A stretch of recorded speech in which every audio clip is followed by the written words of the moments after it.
The humble will possess the land and enjoy great well-being. The wicked man plots against the righteous, grinding his teeth at him. The Lord laughs at him because he sees his day coming. Wicked men draw their swords and bend their bows to strike down the poor and needy and slaughter those who live right. Their swords will pierce their own hearts, and their bows will be smashed. I'm Pastor Andrew Preus, and you're listening to Christendom in the World.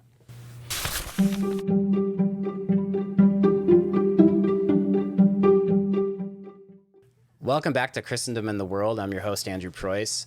I'm here with my cousin Hans, Pastor Hans Fiene, and you might know him as the inventor of the Lutheran Satire. People call it Lutheran Satire, but it's actually the Lutheran Satire, right? I think on the YouTube channel it's called. I think it's like YouTube / the Lutheran Satire, and there was I think that was because I accidentally started a channel, and then I didn't, and then I meant to do it again, and so I had to call it something else. But nowhere else is it called the Lutheran Satire. Yeah.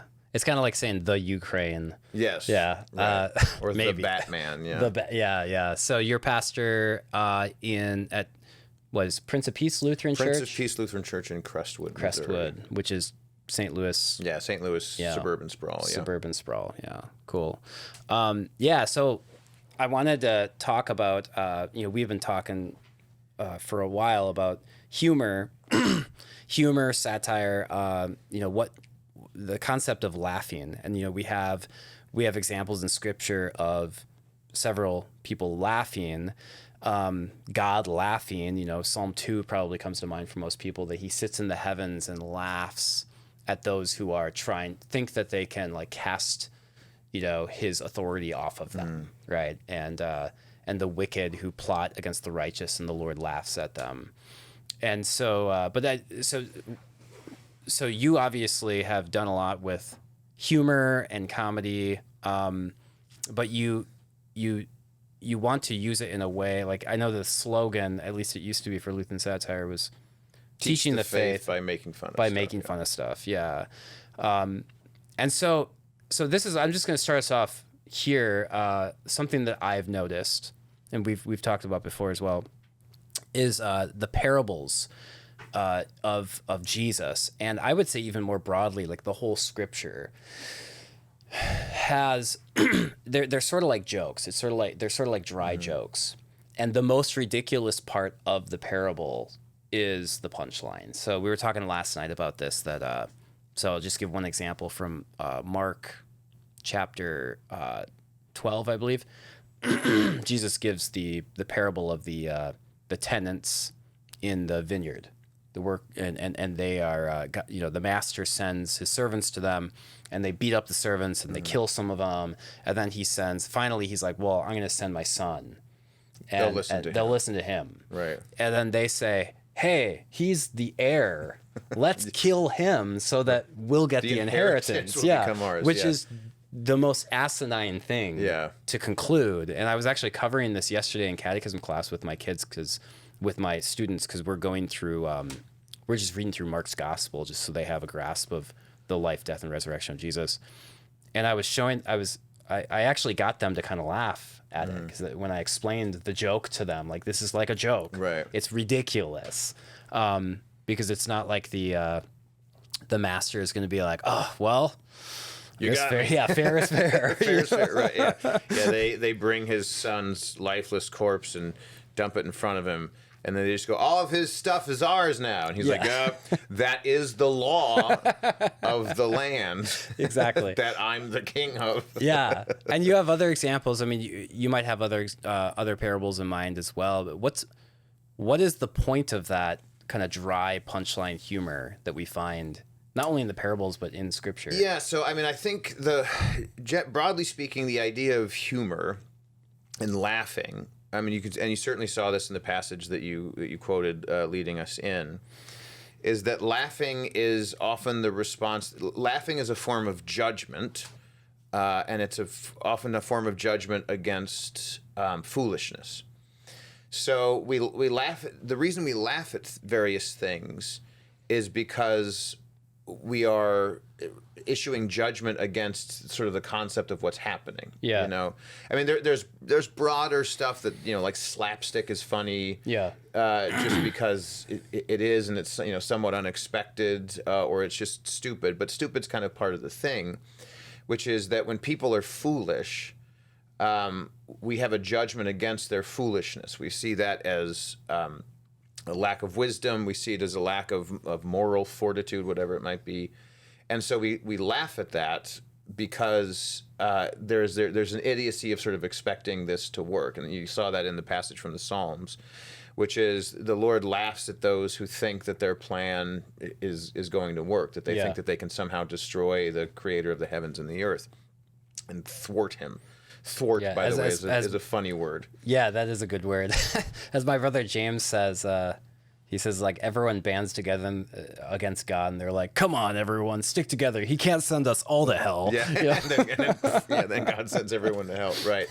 Well, yeah, or, you know, you see this in the Tower of Babel, right, where all the nations of men gather themselves together, and I think the best interpretation of what they're doing when they're building the tower is, we're going to build a tower that's so great that this God of, you know, of Noah can't drown us in a flood. We'll be stronger than the previous generations.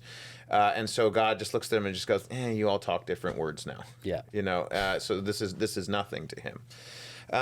So I think that so when it comes to the parables, I've often contended that the parables are all descriptions of some aspect of salvation. Yeah. Right. So the kingdom of heaven is like, so Jesus is describing some aspect of the kingdom of heaven. And sometimes it's how the kingdom of heaven is received.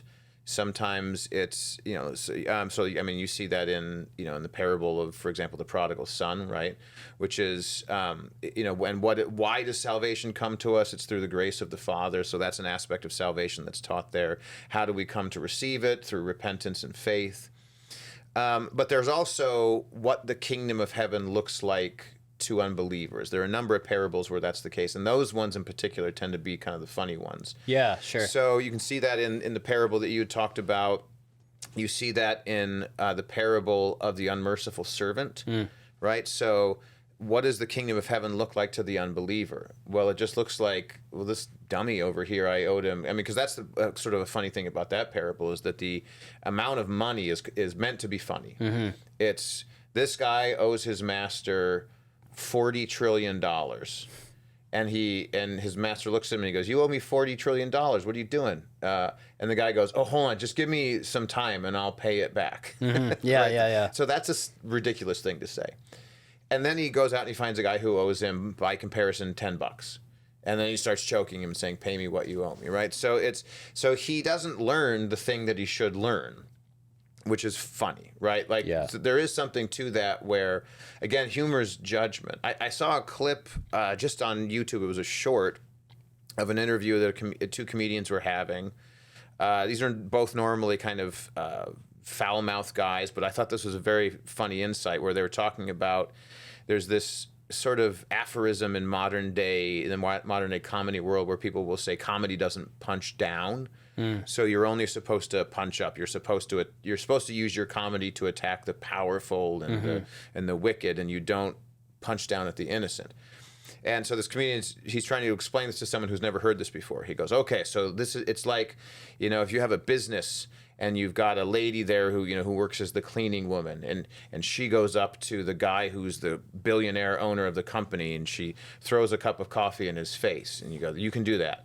You go, but if that guy walks up to if the guy who is a billionaire and owns houses and has countless cars and enormous garages walks up to a little old lady who makes minimum wage and just pours a cup of coffee on her head, he goes, that's not funny, even though it's 100 times funnier. Yeah. Because the whole point of it is like, okay, you know, if it's the other way around and she sticks it, you know, to the rich guy, you go, okay, well, that's actually kind of an ordering of society that we think is good. Even, you know, the idea that like the unjust should have their comeuppance, should face some sort of justice.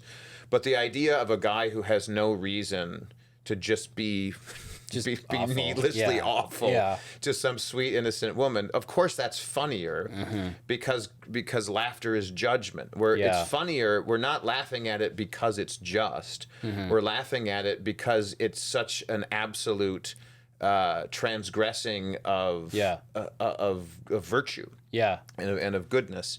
And so I think so in the parables, you see you can see that in the parable of the unmerciful servant, where the whole point is he's just been given this massive debt. So this is like if a Christmas Carol, right? Ebenezer Scrooge goes through all of the visits and he sees this is death and hell that's waiting you if you don't turn. And if he woke up and ran over to Bob Cratchit's house and foreclosed on it, that would be funny. It's funny because it's terrible, but the whole point is it's funny that he doesn't learn he should learn his lesson in the most miraculous way possible. And it's funny if he doesn't learn it at all. And so that's what you have with the man who doesn't learn his lesson, is he immediately goes out and he's like, that guy owes me $5. I'm going to choke him and throw his whole family in prison for 6 hours until he's able to pay it back. Well, this is Mark, our brother Mark. He was explaining this to me the other day or a couple weeks ago about the kind of the two basic themes of in classical theater are comedy and tragedy. Right. And he was explaining this made a lot more sense when he explained this. Because I always assume that, okay, well, there's a comedy and then there's a tragedy. But he was saying that, well, really, these are themes that might be more pronounced in one than in another. But they both interact with one another. So the comedy, from my understanding of it, the way it's been explained to me, is that a comedy is something where someone is striving for something. And he goes through this whole this whole ordeal, and then he fails, but then the thing that he was striving for ends up happening. Okay. And that's basically the theme of comedy. Right.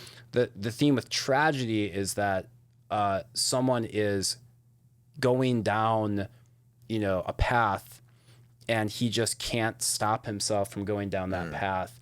And then he ends up just destroying himself, right? So you think of Romeo and Juliet is like a perfect tragedy, right? You can see it happen, or like a horror movie. Like you're like, don't go in there, and they sure enough, they go in there. Right. But those themes come up, even if you think of some of the comedies that you know of, you have tragedy themes in there that interact with the comedy themes. And I remember reading Kierkegaard on this, where he said that, there's a boogeyman in the tragedy and there's a boogeyman in the comedy. And the boogeyman in the tragedy is one to be feared or to be lamented or mourned over. And the boogeyman in the comedy is one that you just deride, right? So to understand, and this is kind of where, this gets to the issue of dark humor. The humor is always kind of biting. It's always there's always a dark background to it, because I would think that and we see this in scripture where scripture is kind of a comedy, where man strives and strives and strives and fails. All have sinned and fall short of the glory of God, but are justified freely by God's grace. That's a comedy, and it's the best comedy. And it's true. But there's also these tragedies that you find as well that sort of overlap. So when I was talking to Mark, I asked, well, so sort of like Saul in the Old Testament is kind of a tragedy, right? And he said, yeah, but it's also kind of a comedy too, because he just keeps trying to attack David, and he fails. And David is cuts off the corner of his garment, and and then one of the things I think is the funniest funniest moments in the scriptures is the Amalekite who kills Saul, who sort of mercy kills him. He finds him, he's impaled on his sword, and he puts him out of his misery. He goes to David and he's like, I don't know if you know this, but that Saul guy who's been bugging you all these years, I just might know who was responsible for putting him out of his misery there. That was yours truly here. So if you want to give me a reward. And David's like, "Oh, I'll give you a reward." And then, so he runs to David and is like, "I just want you to know I did you a real solid." Like he's at best embellishing the truth Right. and really lying. Right. He didn't really. I mean, he did technically kill him, but Right. he was dead. Right, As good as dead anyway. Yeah, but so he wants Yeah. the reward for a job that someone else did, 90% of. And David just looks at him and goes, "Oh, you weren't afraid to put out your hand against the Lord's Yeah. anointed?" And the guy's going, "Oh, no, I have drastically misread this." Yeah. Drastically misread this situation. Yeah, exactly. And so, and the value then in... You're talking about dark comedy. Yeah, dark comedy. And I would see all comedy as somewhat dark. It kind of has to be. I think the issue with... So I think there are two different categories we got to understand to distinguish dark comedy from something else. Because I love dark comedy. But I don't love... I suppose what you could call perverse comedy. Yes. Right. So I don't love things that are I want to just transgress boundaries and say the things that you're not allowed to say. So I'm not a fan of... I love stand-up comedy. I don't like George Carlin. For the most part. I don't like Lenny Bruce at all. These were sort of like the classic, I'm going to say the thing you're not allowed to say guys. Mm-hmm. I don't think there's anything particularly clever or funny about saying things that we don't say because we're just sort of trying to have a civilized society. And there's like a bitterness behind it. Yeah, right. Yeah. So I don't find any value in that. But dark comedy, I would distinguish from that, where I would say dark comedy is not about being profane or being perverse. Dark comedy is about trusting your audience to understand what the moral judgment is. Mm-hmm. So I remember this was 20 some odd years ago. I was in college. There's a movie that came out called Rat Race, which you've probably seen. And it was, I think it kind of became a bit of a cult classic. But I saw it, and it was instantly one of the funniest movies I've ever seen. I would put it easily in the top 5 funniest movies I've ever seen.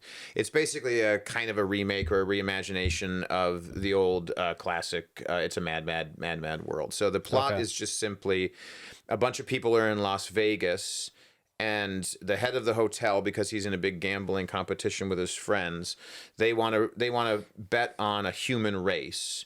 Where a bunch of human beings are racing to the city of New Mexico to find a locker that has $2 million in it. And so the humor of the movie is, look at all of these terrible people who will double-cross each other and do ridiculous things. It has one of the funniest scenes in any movie ever. The Hitler car. Yeah, the Hitler car, where John Lovitz and his family, his kids are whining, and they see a sign for the Barbie Museum, and he begrudgingly pulls over to get his daughter to shut up, and it turns out it's the Klaus Barbie Museum, which is run by Nazis. So they end up stealing Hitler's car to drive out to New Mexico, and then there's the bit where they accidentally drive through a World War II veterans memorial, and he burned his middle finger. He burns finger, his tongue, and then he gets lipstick on the top of his lip, so he has a Hitler mustache, and he's doing the Hitler thing. It's the funniest thing, one of the funniest scenes in any movie ever. Yeah.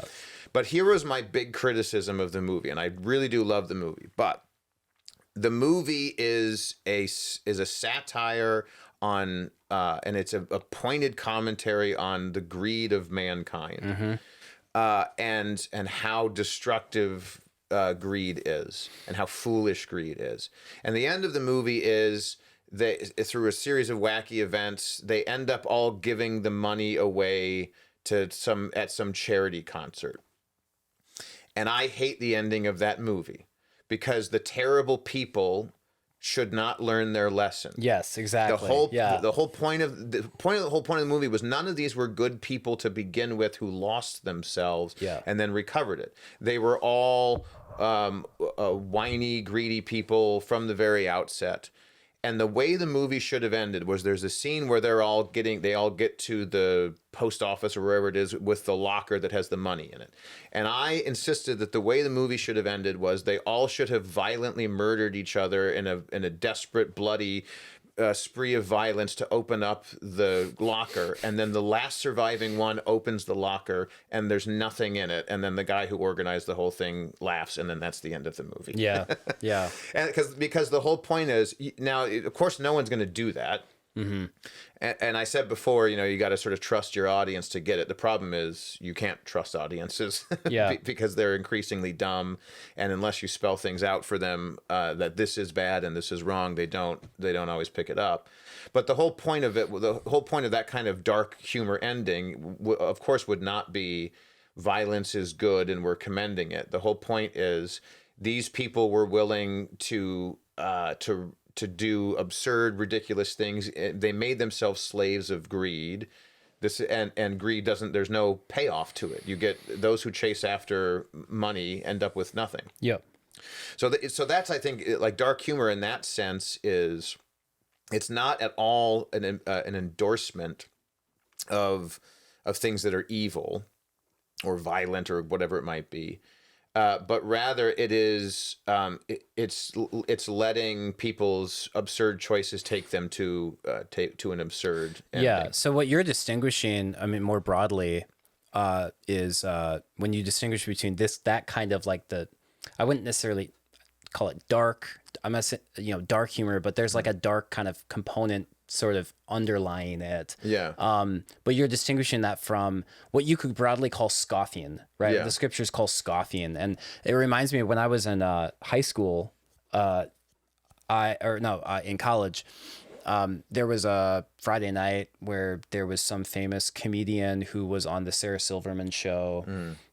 And he was like one of the characters on that show. I never really watched that show because it was just kind of crude. Yeah. And, but I thought, that's something to do. I'm going to go see this guy. And the guy who was opening for him, I'm sitting there in my seat and in the auditorium, and the guy's opening for him. He tells a couple jokes that are kind of funny. And then he tells a joke and where the punchline was basically that the Bible is just stupid and made up, and I don't remember how the joke went, but it was really, it was just a low blow against those of us minority at the school who actually believe that this is God's word. And people not only laughed, but they just started cheering because there are a bunch of bitter apostates from Minnesota, who were raised to be like insufferable pietists and rebelled against, the comfort that they never actually knew, in the gospel. And, and I remember thinking like, I'm literally sitting in the seat of scoffers. Yeah. Like I didn't intend to, but I was just kind of foolishly thinking I'm going for entertainment and just see what it's like. And I still kind of tried to sort of, play like, oh, well, I didn't like that, but whatever. I can kind of like act as if it didn't really bother me. And then I asked this Catholic girl that I knew, because I saw her there, and I was, so what'd you think of it? And she's like, it was disgusting. Yeah. And I was like, you're right, it was. Yeah. And there's that scoffing, which is easy to do, that doesn't, it itself is kind of a caricature of itself, because what scoffing does is it's just being the goofball who is striving for something that is that needs to be pulled back as just vanity. Right. So like that. So this is like one of the components of judgment, and I like that you compare it to judgment, and really is that judgment is an unveiling. It's taking the mask off. It's revealing. So like when Jesus comes back and you got the sheep and the goats, you have the sheep don't realize that they did all this stuff. The goats thought that they were fine, but there's an unveiling of it. And that's kind of what jokes do, is that they reveal what everyone's already kind of thinking. Or they have some kind of, they can't quite articulate it. But yeah, it's meant to unmask the kind of hypocrisy that's there. And and from like George Carlin, like he was trying to do that with, he grew up a Catholic and was just one of these kind of bitter apostate Catholics. And you have all sorts of comedians like that who they're trying to do that to whatever cartoonish version of Christianity they grew up with. Yeah. Now you've actually tried. I remember you had an interview a couple years ago with a dry bar comedian. Oh yeah, John Branyan. John, what's his Branyan? Branyan, yeah. And I've listened to some of him, and he's very funny. But you were talking to him about how there's a difference between preaching and comedy. Oh yeah. And yet you have tried comedy. Yeah, a couple times, yeah. And so or stand-up comedy, I should say. Yeah. So maybe we should, because there is an element of comedy even in preaching. The theme will kind of pop up, just like in any with any kind of rhetorical exercise. Right. So how would you distinguish then? Could you just kind of return to that distinction between that difference between stand-up comedy and preaching, and how they shouldn't be mixed? Yeah. So I asked him what he thinks is worse, pastors doing comedy from the pulpit, or comedians basically preaching sermons from the stage. So what's worse is it worse? And his answer was he hated comedians getting preachy. And mine was, I hate pastors. Well, because you're a pastor, because I'm a pastor and he's a comedian, right? And but in both cases, it's a failure to understand really, what it is that you're seeking to accomplish. So yeah, I mean, I think with the purpose of preaching is to obviously proclaim the righteousness of Christ, and it's to convey and to rejoice in the truth. The whole idea of comedians is like, there's this dumb thing of people saying, today's comedians are the truth tellers, and they're the ones who can say the thing, who can speak the truths that no one else is allowed to speak. And then they all just go up on stage and talk about smoking weed all of the time and a whole host of their sexual proclivities. And you're like, the whole line about them being today's truth tellers would make more sense if they if they actually did it. No, I think what makes comedy good is not when it's trying to hold up something virtuous, but rather when it's picking apart something that's sort of out of joint. Yeah. So with preaching, you're answering questions. Yeah. And you're saying this is the way that things are. And in comedy, it's more so going, well, hold on, why is this thing the way that it is when it shouldn't be this way? So preaching is like constructing, and comedy is more deconstructing. Right. In a way. Yeah. Preaching is surgery. It's fixing that which is broken. And comedy is more kind of diagnostic. Sure. In the sense of you're going, why is this thing the way that it is?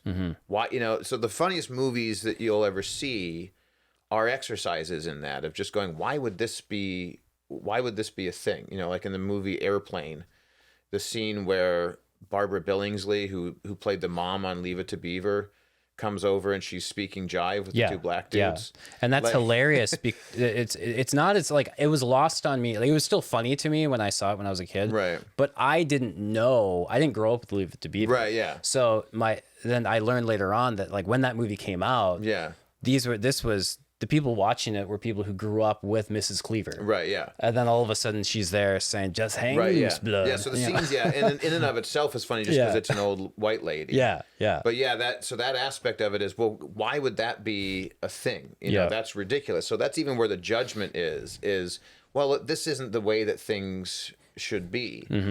And so I think that there is, with preaching, there's still a kind of diagnostic element of you're saying to people, you're right to feel sort of out of joint on account of these issues of sin and the brokenness of the world. But here's the answer to it. Whereas comedy is just sort of laughing at the out of jointness of it. Yeah. And it doesn't necessarily need to have answers. And I think that's when comedy gets really preachy. And it gets preachy when people are trying to kind of work through their own their own sort of psychological problems. So yeah, I did stand up a couple times, and I didn't keep up with it, mainly just because I didn't have time for it. But part of the challenge too was, so the way comedy clubs typically work is in particular, if you're new, and if you're not someone who's bringing people in, whose people are paying money to come and see you, is if you bring people with you, they'll put you on stage. Well, if I'm the only one going on stage, I have a million people that I know that I would be happy to come see me do stand-up. The challenge is there are other open mic comedians there who are varying degrees of psychotic perverts. Yeah. Who are talking about the most vile stuff imaginable. And I don't have very many people in my life where I feel like they can kind of segment that stuff and just sort of put up their walls of going, I don't endorse that. Yeah. So I think that's oftentimes the problem with comedy is people they misdiagnose what you're actually supposed to be doing with it. So they're perceiving disorder in the world, and they're going on stage going, this is the way that things should be. And you go, no, that's in a sense, that's preaching. Preaching is, this is the thing that's broken. This is what fixes it. Whereas comedy is, this is what's broken. Isn't that ridiculous that that's the way that, that's the way that things are. Yeah. So, like a while ago, this is a couple years ago, I think you were actually with me when I got this email. I got an email that said, I had one or two kids in high school at the time, and I got this email from my kids' high school, their Lutheran high school, that it just said, don't worry. And I was like, I don't know what I was supposed to be worried about, so clearly I missed something. It goes, don't worry, parents. The convict who just escaped from the nearby hospital, who's been in prison for like aggravated assault, they said, don't worry, we're aware of that, and we've locked down the building, so you don't need to worry about him breaking into our high school. And I read that and I thought, I was not worried about that. Because if I am a convicted convict, that's repetitive, but if I am an imprisoned person who's escaped from the hospital, the last place I'm going to go is a high school.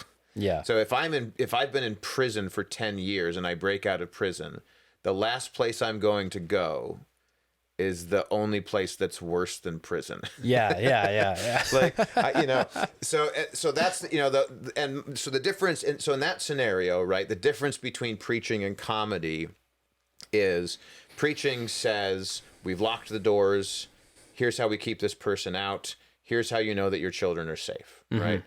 And comedy is, why on earth would an escaped convict, lock the doors just for safety's sake, but why would an escaped convict break into a high school? Like, there aren't guys who are sitting in prison, like, what are you going to do when you get out one day? And one guy's like, oh, I'm going to go and I'm going to find the guy who ratted on me, and, I'm going to give him what for. This is back in the 40s, when people said what for. Yeah. I'll give him what for, see. And and another guy's like, I'm gonna run off, to the beach, and I'm gonna get a little cabin there and then just spend the rest of my days fishing. And the other guy's like, you know what I'm gonna do? I'm gonna solve for X. Yeah. I've missed that more than anything. Yeah. Well, that reminds me of one of our favorite movies. And this is funny too, that when there's a certain movies that are of a certain comedic level will unite people in ways that's kind of interesting. So like in the Three Amigos, where the three amigos are sharing the same bed in Mexico, and they're asking like what they're going to do when they get their 100,000 pesos. Right. And then, you know, Dusty says, like, I'm going to get a car. Right, yeah. You know. The other one's going to be, Lucky's going to be a maitre d' of a restaurant, you know. Yeah. Lucky's going to get the car. Dusty's going to become the maitre d' There of you a go, restaurant. This is how many times we have seen this movie. And then Ned says that he's going to start, like, a school orphanage. An orphanage, for disadvantaged children. children. And then they're like, oh, yeah, I mean, I was going to do that first. Then I was going to get the car. Yeah. And that's what's funny is that it reveals that the heart of man desires that which is just purely self-serving. Right. Yeah. So again, the whole point there is there's a judgment there. Yeah. The purpose of a pastor would be to go into a situation like that and say, look, if you come into a bunch of money that you weren't expecting and you have your daily bread, feed your neighbor with it. Yeah. That's what God wants you to do. That's what a pastor does. But if a comedian got up and was doing a routine about that, and he's just like yelling swear words about how they should have done something else, that's not funny. Yeah. But the way that it's crafted in the movie of, it didn't even occur to these guys, and now they're trying to backtrack. You still have the same judgment. Yeah. You're still making the same point. Because the judgment is also like they're like sowing the fig leaves, right? They're trying to save face once their selfishness and greed has been exposed by Ned's just simple innocence. Right. Then they're like, oh, I was going to do that too. Yeah. And I think that they're like one thought that I've had about like between preaching and stand-up comedy is that there can be a little bit of an element, but it would have to be kind of a passing minor element of comedy within the preaching, and then there could be like a positive passing element in the stand-up comedy.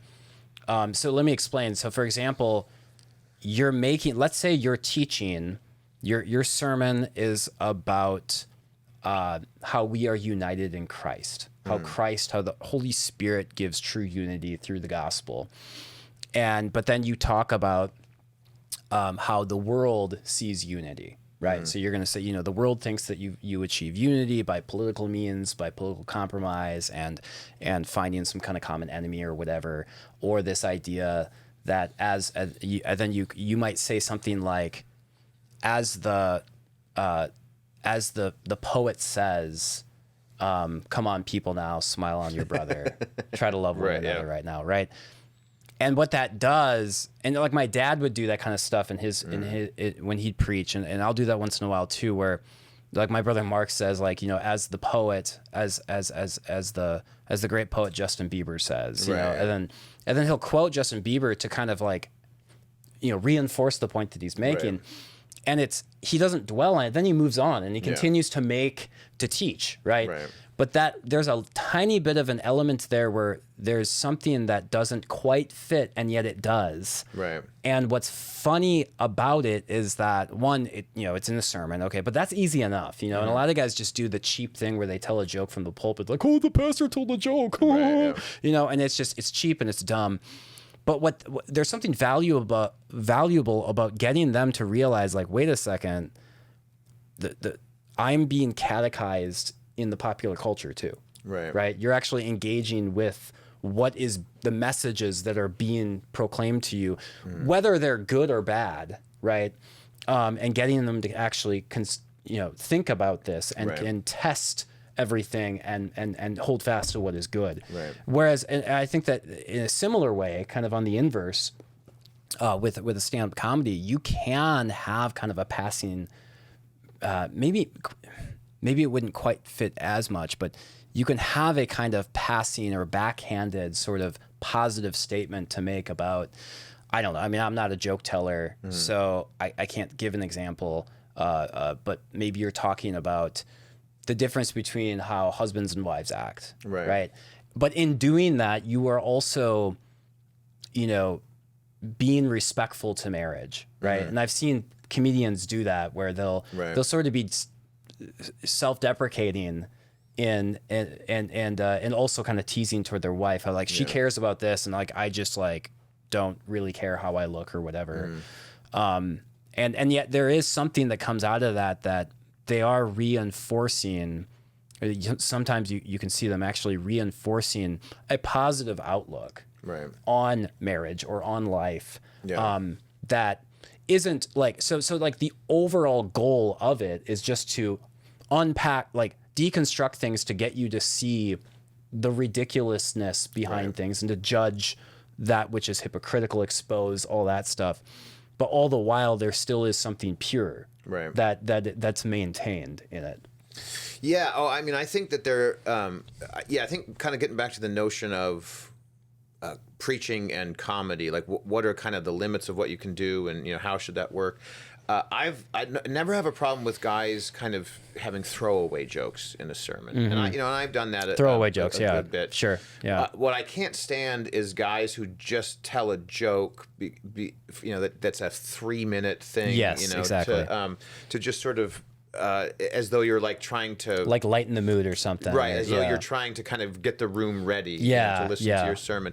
That I can't stand, but I think they're kind of throwaway comments you can make that are funny, kind of as you noted, as the great poet Justin Bieber once said. So I think there are ways you can do that, and likewise with comedy, I think you can certainly have a moral point.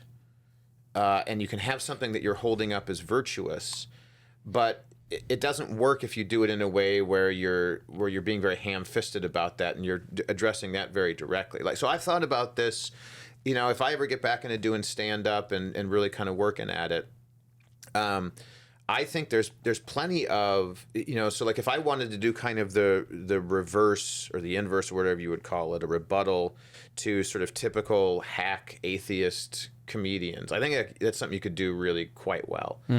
So the foolishness of unbelief. You talked about the sheep and the goats earlier. So what is the sheep and the goats? The sheep and the goats is Jesus going, hey, I have this kingdom where it's like forever. You just like live there forever, and there's no sin or sorrow or suffering, and it's like total bliss, and you can and it's perfect. And it's perfect union with God. So, like that thing that like all men forever in all of history have been trying and fighting wars over, trying to accomplish and striving and failing to do. You can just have it. I'll just give it to you. And people are like, I'll work for it. It's fine. Yeah. I'll work. I think I can figure it out on my own. And he's going, no. You can't. Like, you're definitely going to go to hell and suffer in eternal damnation if you do. So do you want the kingdom? They're like, I got it. And then on the day of judgment, he goes, I told you. Do you remember kind of how I told you that the thing was you weren't gonna get it, you weren't gonna inherit eternal life? And they go, take out your stupid book and look at it again, and I think you'll find, you idiot, eternal Son of God. Yeah.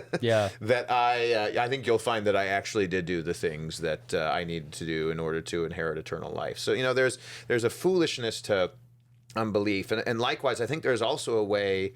One of the things I can't stand about Christian comedians is how it's always aimed at. It's just the typical evangelical thing of like, our sacrament is the altar call, and so everything that we do has to push forward to the altar call. Yeah. So you have an audience that loves the Bible, and that would be very receptive to hearing you kind of talk about that in a way that's comedic, but is also respectful of the source material.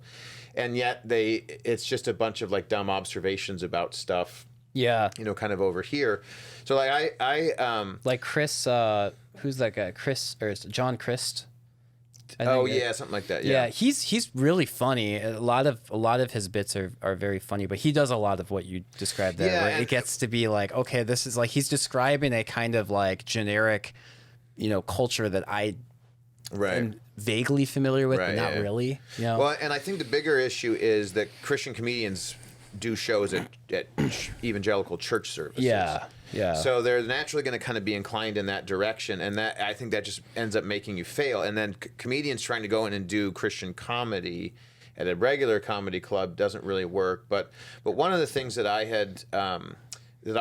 just kind of wanted to try out at some time just to see, like, I think I can pull this off, was just, can I do a 5-minute bit about some aspect of the Bible, where I'm going into a room where I can imagine that a good number of the people there are kind of hostile to the Christian faith. And can I do a bit that shows absolute respect for the Bible and treats it as though it's entirely true, as I believe it to be, while also having it just be really funny? And so like one thing I never quite worked out, but was a bit that I was thinking about, is when Joseph is sold into slavery, his brothers sell him to a caravan of Ishmaelites, which are his second cousins. So the whole bit is like, I don't know how closely related or how distantly related you have to be before it's cool to buy your family as a slave.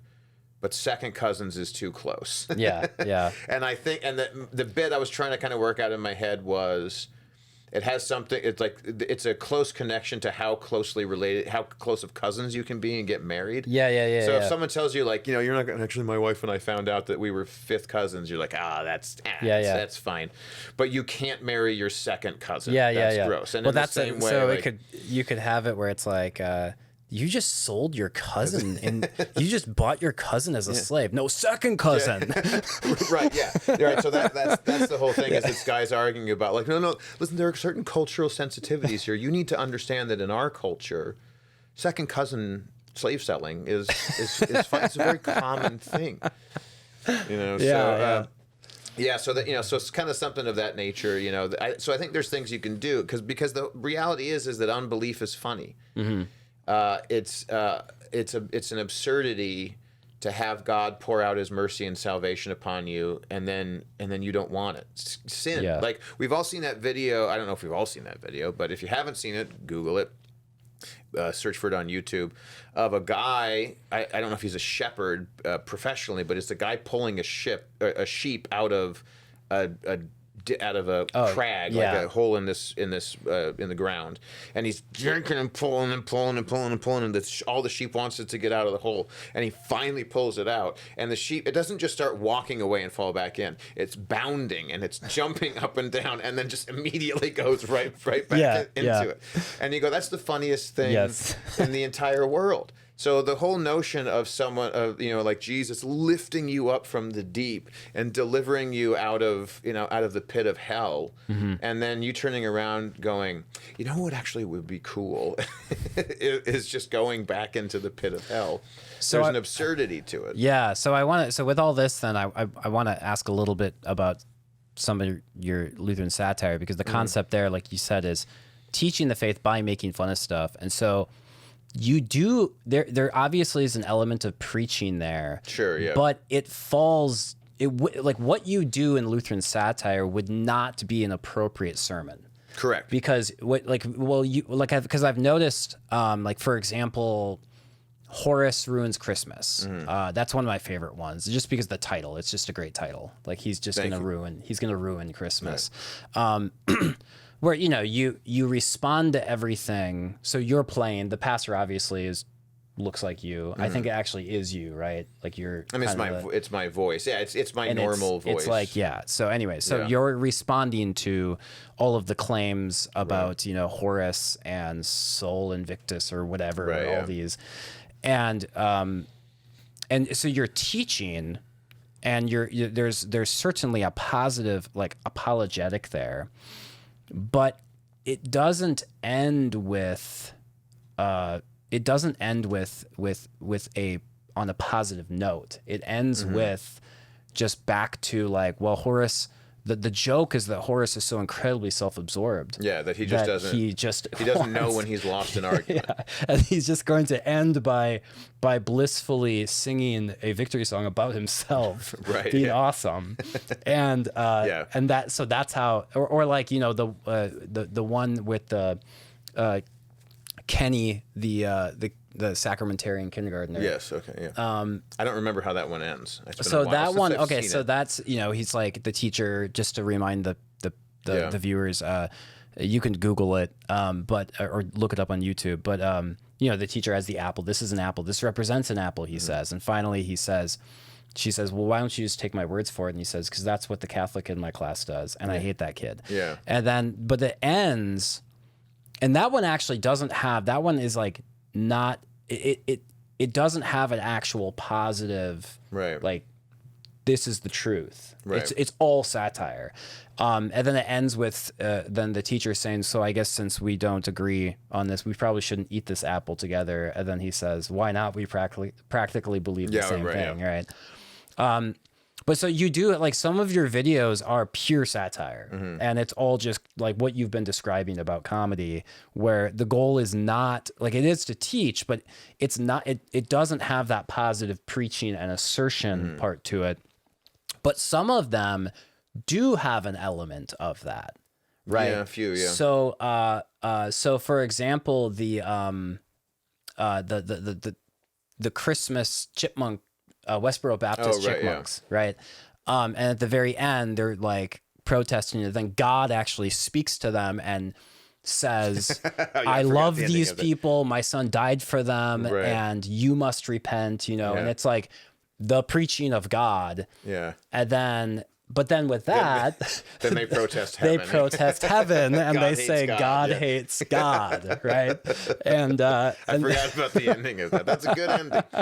Yeah. So that might kind of help people understand sort of what you're doing there, is that it's, even though you do have these, you know, depending on the video, an actual, like, there's an element of preaching to some extent in some of the videos, but it's clear that the satire, the goal of the satire, the function of the satire is not to preach you a sermon.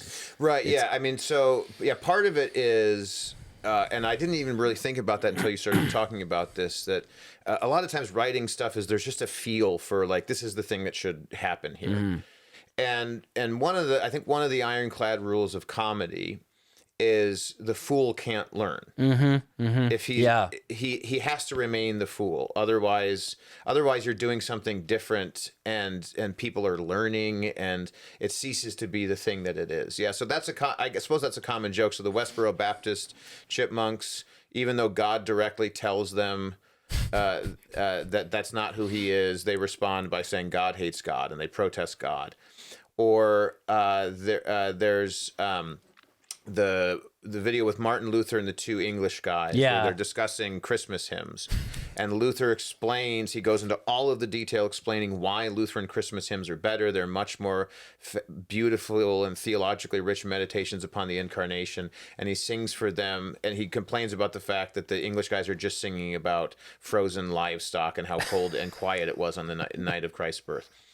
And so he sings for them a stanza from "O Jesus Christ, Thy Manger Is," which I think is perhaps the greatest Christmas hymn ever written. And the joke is, they look at him and they lean and they go, "Wow, that was amazing. You didn't sing about frozen. You didn't sing about quiet frozen ducks even a little bit." You know. So the whole point is, in the end, they don't get it, and you can, and that's part of the joy, I think, of the enterprise, is you never want to take yourself too seriously with this stuff. And so the whole point is, if the running joke is, you can show this to people, it's not going to work. Yeah. That there's a kind of there's a low stakesness to that makes it work a little bit better. And I think that there is, and likewise, the whole point is, and what's always been my point with Lutheran satire is, this isn't the church, this isn't preaching. I've had a lot of people throughout the years write to me and say, I started going to an LCMS church because I didn't know anything about Lutherans, and I started watching your videos, and I was thinking like, that kind of makes a good point, and I've kind of thought that before, or whatever it was. And then they found an LCMS church, and that's exactly how I want it to function. I don't expect anyone to be fully catechized by it. I don't expect anyone... I don't expect it to take, in any way, shape, or form, take the place of instruction or preaching.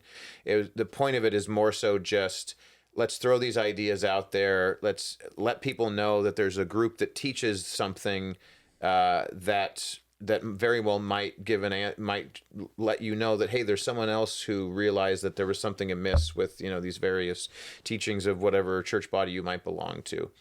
And ultimately, when you present it as, this is low stakes, and none of the characters in the videos are actually going to learn from their mistakes. Then that enables you to kind of keep a sense of humility about it, which I think is helpful. Yeah, that's really helpful. And one thing that you and I have talked about in the past about when comedy kind of falls flat, what I've noticed is the comedy that's really funny. You have to have a sort of reasonable character who's there, or maybe like everyone is reasonable. So you think of like Dumb and Dumber, like everyone in the film is like pretty reasonable and serious, but there's just these two idiots. Right. And then they, the second one, it was like everyone was an idiot. And so it just kind of fell flat. Yeah. And I would not recommend, for various reasons, watching it. It's just, it's very disgusting too. But at any rate, there is, I've noticed with some attempts at satire that they're just way too goofy, and the protagonist, or I don't know if it's like a protagonist, like what would you call it? You have like you have the comic and you have the straight man. And the straight man, yeah. And the straight man's important because it reminds you of that solid truth that's there. But the point of it is to expose and bring into judgment the fool, who's going to just continue to be a fool. And then as you watch it, you've learned, like, yeah, this is what is true, and this is what's so ridiculous about opposing that and vain and futile and all that. I do have one example. I think about this. I told you about this already, but last year I was at a symposium and I ran into a young man from China. Yeah, and he should be in his second year now at Fort Wayne studying, but he grew up in the Chinese church that was just severely surveilled by the government, and it was all just moralism. Went to go live with a Baptist in Iowa, like to study in America. Came across, I believe it was the St. Patrick Bad Analogies video, and then he must have just Googled you or looked you up and found a sermon that was just titled "The Certainty of Salvation." And then he listened to that and said that it was that he had never heard the gospel just plainly proclaimed like that, and now he's studying to be a Lutheran pastor. So I think there has been wonderful fruit throughout all this, but also to your point as well, it stirs the pot in a healthy way. It where it at least gets people to kind of laugh at themselves a bit. I mean, one of the things that I think it's interesting to see how new atheism has really just crumbled. Like when you were in college and when I was in college, like that was the big thing. Yeah, and we were being prepared for, like, this is the thing you're going to have to know how to argue against. You got to get all the apologetics against new atheism. And all of these hardline scientific materialists who don't believe that anything is real if it's not made out of matter. And then 10 years later, they were like, did you know that people have a gender identity in their souls? And you're like, is it made out of atoms? No, it's just a thing they feel. Like, you're the guys who are supposed to believe nothing's real if it's not made out of atoms. You can say that's kind of the funny thing about Dawkins now is he's like he has no home anymore, because most of the people that were in his "We Hate Jesus" school all became woke. Exactly. I know. And he still believes that a thing has to be made out of cells in order to be real. And he was relying upon, he was taking for granted a certain soundness of mind within the culture that he has Christianity to thank for, and he's even admitted that. So it's like they made their bed, they don't want to sleep in it, and that it's a commentary though on, and this is why satire is still helpful when you know what you believe, and you know what's true. Because what it is it's a classic example of pride going before the fall and the haughty spirit before destruction. And that is what comedy really shows. Like you're saying, the fool remains the fool. And that can be very, very edifying. Well, I think we covered most of what I wanted to talk about. Okay. Sounds good. Do you, are you working on any I know that they come kind of randomly, but do you have any? Yeah, I mean, so I'm way behind in getting stuff done, and there's any number of reasons for that. I have a handful of things that a handful of videos I'd very much like to get done. I'm trying to work my way into branching out into more live action stuff. Oh, sure. Because I have a whole bunch of scripts that I've written throughout the years that just I can't really do with animation. They kind of need to be with real people in them.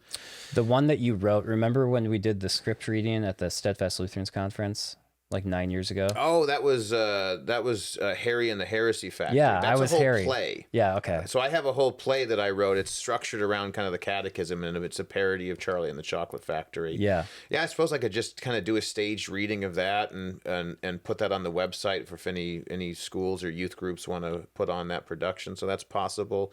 I have a script I've written that I'm very, very I love very much. I think the working title is The Divine Courtroom, and it's just it's basically a comedic depiction of, it's not ridiculing the doctrine of justification, obviously, but it's basically depicting how absurd the doctrine of justification looks kind of from the devil's perspective. Okay. So the idea is the devil's in the courtroom of judgment, and he's got you dead to rights. He's got a mountain of evidence that you're guilty, and he's really excited about this. And then all of a sudden, the defense attorney comes in, and he's the judge's son, and he won't recuse himself. and then you come in as the accused, and the judge gets up and everyone gets up and starts dancing, and celebrating how much they love you, and he won't let the prosecuting attorney say mean things about you. And the prosecuting attorney keeps trying to bring up the mountain of evidence, and the defense attorney is like, no, I did that. That's why I did that stuff. He's like, no, but it's not. It wasn't you. It's like we have it all on video. He's like, no, that's me. I did that. And so so the whole point is it's again, it's kind of like that parable thing of how are you depicting? Yeah. What does the kingdom of heaven look like to the unbeliever? Well, that's very What does similar. the kingdom of heaven look like to the devil, ultimately? Yeah. Well, that's so what you're describing there reminds me a lot of the workers in the vineyard. Like those who come the 11th hour and get the denarius, just like those who came early. Yeah. And that, and the master is right. Yeah. Even though it's like, dude, you gave them the same, and it's funny because when you try to moralize it, it doesn't quite work. It is true that, can I not do what I want with my own money? Right. You agreed to a denarius. All that's true, but there's also an element of great mystery that is meant to drive the devil nuts. Yeah. And I think about in 1 Peter 1, where he says things that angels long to look at. Well, from the other side, the angels of darkness are like, it's like the peace that surpasses all understanding. Right. That's like the angels in heaven are just in awe. Yeah. But then the angels in hell are like, what? No. Yeah. Well, one of maybe there's a video in here, but one of the things I find to be kind of, again, from that perspective, to just be really funny about the scriptures is how stupid the devil is. Right. So the devil's job all throughout the scriptures is don't let the Christ go to the cross. Because if he does that, that's where he crushes your head. That's where you're going to lose. That's the end of it. So all throughout history, the devil is working through various people to prevent the Christ from even existing, let alone going to the cross. So you see this in numerous ways. You see this in the Egyptians and seeking to oppress the people of God. You see this in Jezebel, especially, probably more clearly than anyone else. And Athaliah. Yeah. Oh yeah. They're working day and night trying to wipe out the line of the Messiah, and in the temptation of Jesus. And, and the devil is going like, look, I know that you came into this world to be a king of kings and to rule all the nations. Look, dude, I'll give him more. I'll give up. I'll give up. All you got to do is worship me. You don't even have to go to the cross for me. You can have him right now. Just fall down and worship me. Don't be the savior who goes to the cross.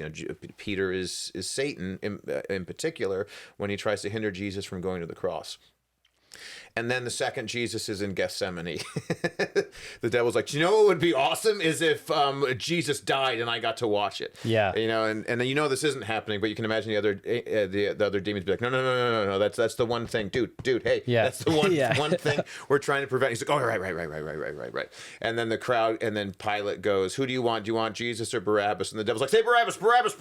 Yeah. We want to kill Jesus. We want him dead. You know, and so like in the end, he's been preparing for this from the moment of the fall into sin. And yet when the moment comes, all he has to do is just stay out of the way. Just don't let Jesus go. Don't do anything to put Jesus on the cross.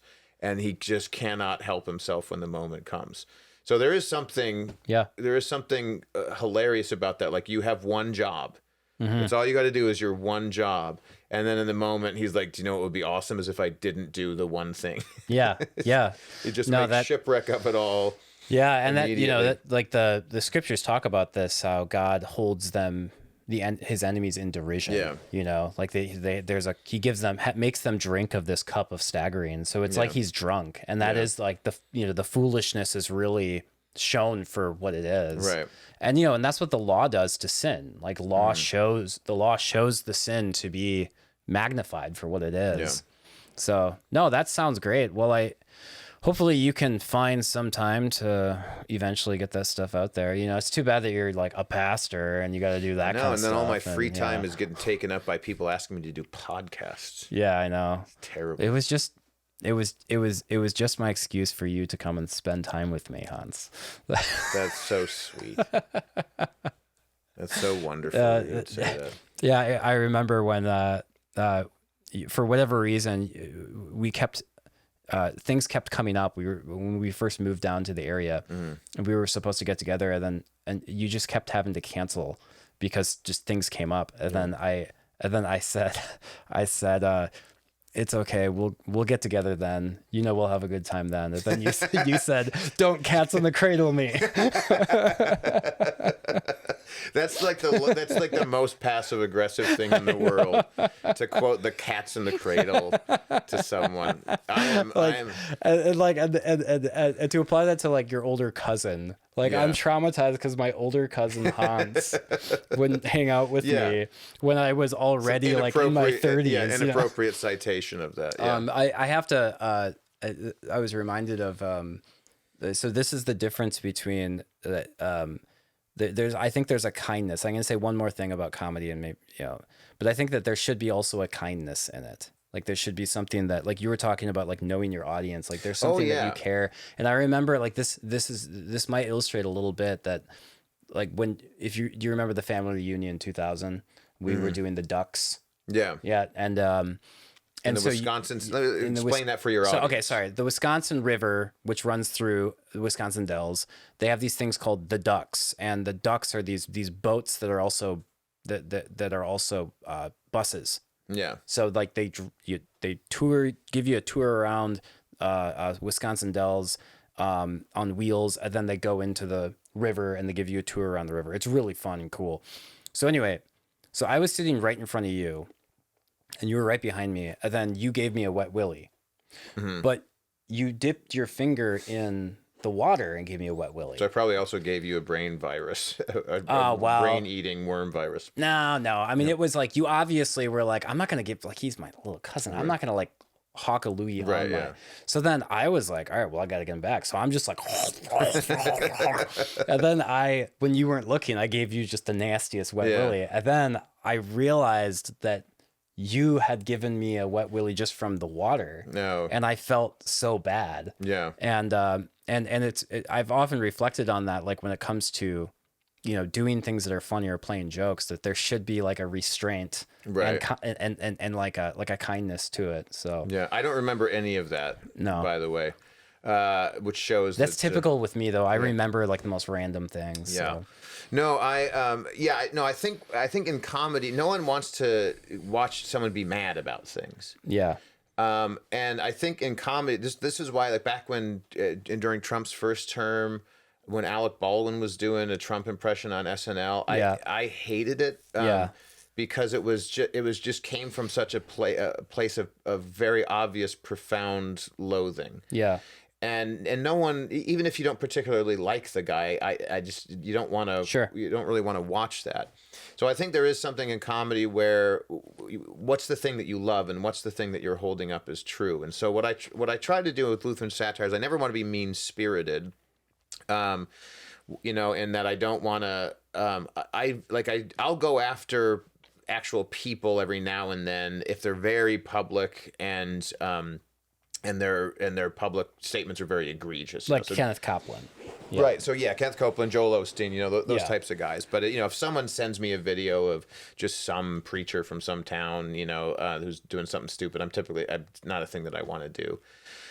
But likewise, I do want to show if I'm making fun of people, you always want the thing that you're holding up as good and the thing that you love to be to kind of shine through. And I certainly hope that's the general thing that people get from Lutheran Satire is a love of the gospel. And there are likewise times I will do videos kind of making fun of goofiness in lay people. One of my favorite jokes I had is an old video. I don't even remember what the name of the video is, but the idea is it's making fun of the fact that people love to donate garbage to the church, you know. So no one will go, oh, the church needs a new vacuum cleaner. The church needs a vacuum cleaner. I'll buy the church a new vacuum cleaner. They'll just find a vacuum cleaner that electrocutes you if you use it for, you know, more than 15 seconds, and stuff like that. And so one of my favorite jokes was a guy's giving a mattress. It's a picture of just a very gross-looking mattress, and he gives it to the church, and the pastor says, "I don't remember I forget exactly what the setup is." And he gives him the mattress, and I think the pastor says, "Is there anything wrong with it?" And the guy goes, "No, of course not. Except my dog just died on it." And so like I make fun of stuff like that sometimes, but that is I hope what comes across is that's coming from a place of affection at just sort of how silly people are, and you know there's not a kind of a mean-spiritedness to it. Yeah. No, that's really important. Well, I think this time I'm serious. We'll close here, and I've kind of done I've probably confused the listeners. All 16 of them? All 16 of them, yeah. Well, maybe 100. We'll have to. What we'll do is we'll make the title Lutheran Satire or New Lutheran. No, I'm just kidding. No, but thanks a lot for coming on, Hans. It's always my pleasure to talk with you, my dear cousin. Yeah, me too. I love talking to myself too. Thank you again for joining us, and join us next time on another edition of Christendom and the World.